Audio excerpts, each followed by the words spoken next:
S மக்களே, big pass promo 2 வந்துருச்சு. நான் அப்படியே லைவும் பார்த்துட்டு வந்தேன். இவங்க கனியோட ஃபேமிலி உள்ளே வந்தாங்க. கனியோட 2 கியூட் டாட்டர்ஸ், அதுக்கப்புறம் விஜி வந்திருந்தாங்க.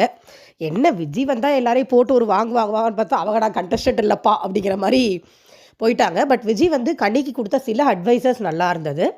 இந்த மாதிரி கேம் விளையாடு, நீ வந்து பாசம் அது இதுனே போயிட்டுருக்கு, அது உன்னோட கேரக்டர் புரியுது, பட் அதை விட்டு வெளில வந்து கேம் விளையாட சொல்லி அவங்க சொன்ன ஒரு எக்ஸாம்பிள் நல்லா இருந்தது.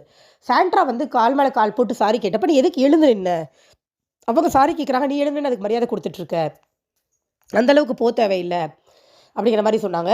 பட் விஜய் சொன்னதில் எனக்கு என்ன பிடிக்கலன்னா, பார்வதி மாதிரி விளையாடுன்னு சொன்ன மாதிரி இருந்துச்சு. ஆக்சுவலாக கண்டென்ட் கொடு 1 ஹவரில் நீ வரணும், கண்டென்ட் கொடுன்றாங்க.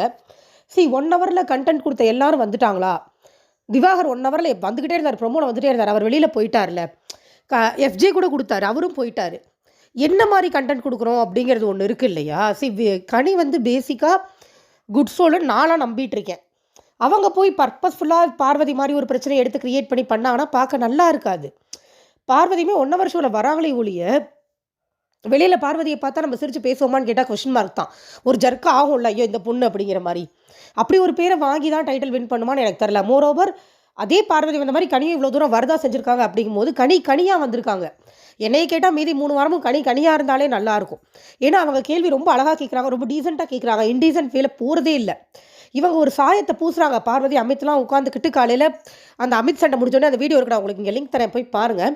அந்த சண்டை முடிஞ்சோடனே போய் கனி மேலே ஒரு கேவலமான சாயத்தை பூசுகிறாங்க அமித்து பார்வதி உட்காந்துக்கிட்டு.